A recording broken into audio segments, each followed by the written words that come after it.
다른 말씀 이어서 하신다거나, 네, 다른 의견 좋습니다. 네. 원래 한국노총에도 비정규직 노조가 일부 있긴 있죠. 저 민주노총에 비해서는 아주 적습니다. 민주노총 좀 있어요. 마이크 누르시면 네. 네, 그 노동회의소 이거 때문에 사실은 노동회의소 얘기도 있었는데 이거는 한국노총은 반대 입장이신 것 같은데. 그 한국노총의 대선배이신 이용득 선배가 너무나 그저 열정적으로 추진하기 그러니까. 때문에 드러내놓고 반대하지 못하고 있습니다. 어쨌든 그건 약간의 노동계 내의 문제로 보여지기도 하는데 하여튼 이게 공익노동센터 뭐 이런 문제는 사실은 이 회의의 주제라기보다는 노동부에서 잘 알아서 해야 될 일 같습니다. 예. 말씀 주신 거 저희들이 잘 살펴서 많이 공감하고요. 잘 추진하도록 하겠습니다. 그 특히나 노조조차 할 수 없는 수많은 미조직된 노동자들의 이해 대변 기구를 만드는 것은 한 측면으로서는 사회대화도 촉진하지만 실질적인 도움도 될 것 같습니다. 어쨌든 우리나라의 노조 조직률이 너무 낮은 건 또 사실이어서 어쨌든 제 입장에서는 노동자들의 노동조합 가입률을 최대한 좀 끌어올려 보자. 왜냐하면 노동자들이 힘을 좀 강화를 해야 실제 대등한 발언, 대등한 교섭이 가능했어요. 모두가 함께 노력해야 될 부분 같습니다. 그런데 의외로 비정규직 또는 소규모 회사 소속 노동자들의 조직 의욕이랄까? 뭐 이런 게 그리 크지는 않은 것 같아요. 뭐 지금은 뭐 정부나 이런 데서 무슨 탄압을 하거나 막는 것도 아닌데 오히려 제가 기회 될 때마다 노조의 가입률, 노조 조직률을 올려야 된다라고 계속 얘기를 하지만 그것도 강제할 수는 없는 거고. 그러나 그 현장의 수요는 그렇게 많지는 않아 보여서 좀 안타깝긴 합니다. 예. 여러 조사를 보게 되면 권익단체 구성의 필요성에 동의한다가 70%, 60% 이상 나옵니다. 근데 현실은 이제 노동조합에 가입했다라고 알려지는 순간 온갖 불이익이 출발이 되기 때문에 근데 이런 지점에서 노동조합을 가입할래 할 수 없는 예, 네. 그래서 중간 매개고리로서 노동 공제회랄지 이런 시스템이 필요한 거 아닌가 이렇게 보고 있습니다. 고용을 꺼리는 건가요? 아니면 뭐 사회적으로 노동자 그러면 여전히 빨갱이 생각나고 그래서 그런 건가요?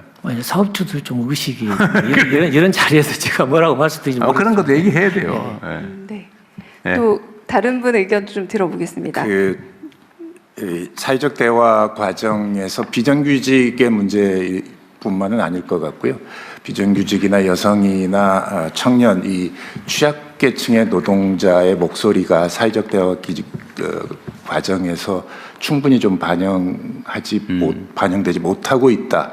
그런 지적에 대해서는 저희가 경선회의의 앞으로 대화 과정에서 잘 좀 반영될 수 있도록 해보겠습니다. 네. 그래도 안 빠지고 참여하시게 했네요. 네.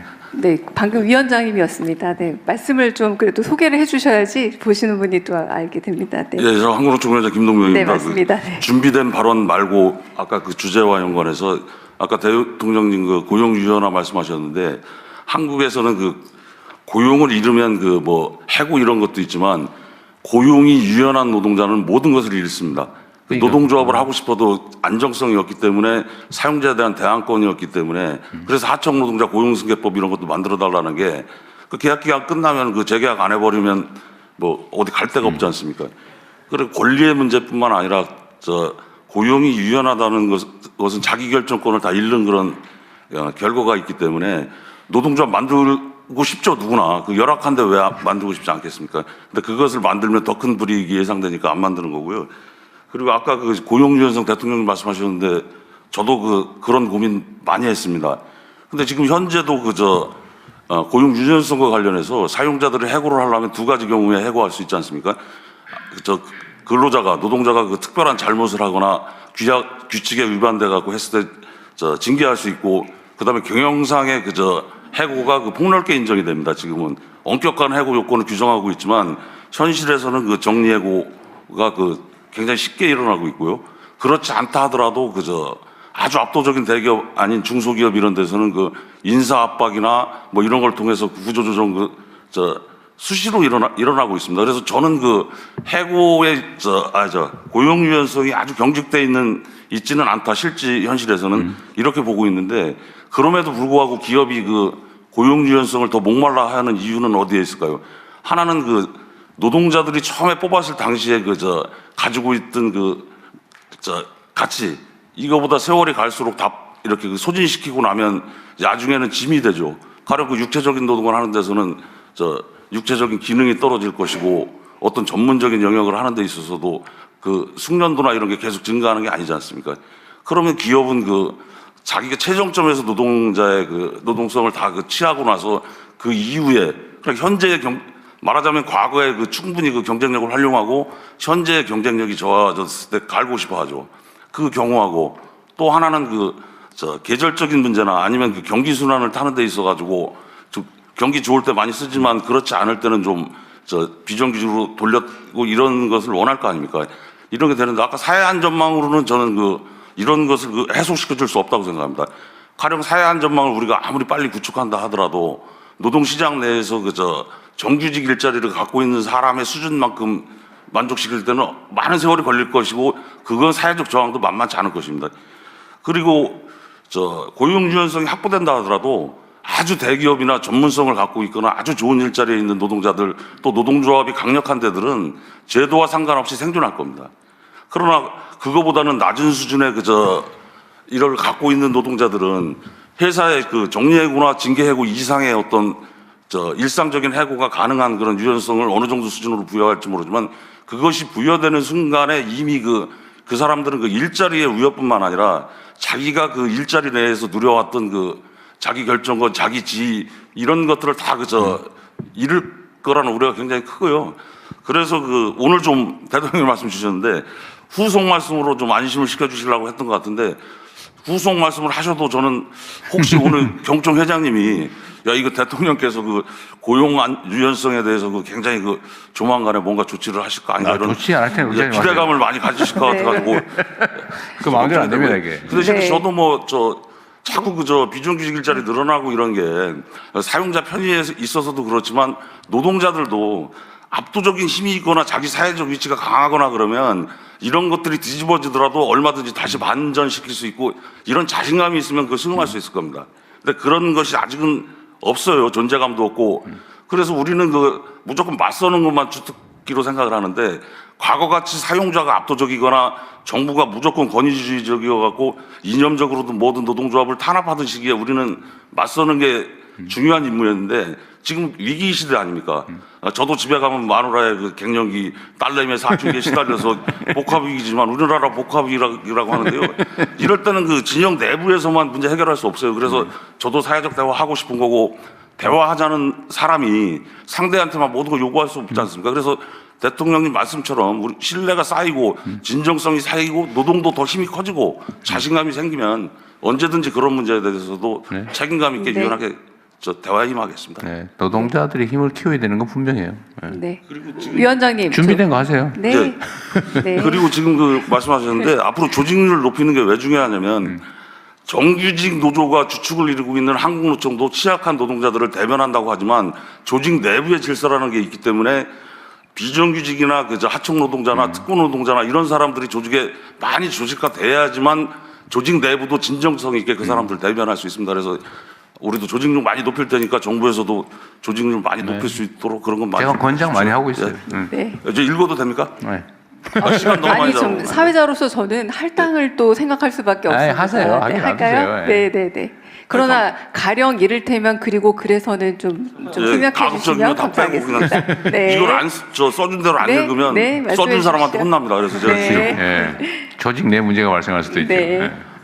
두 분의 발제 잘 들었습니다. 이정림 교수님 발제에서 우리 경제가 혁신과 생산성 제고를 통해 좋은 일자리를 만들어야 한다는 그런 문제의식에는 저도 공감합니다.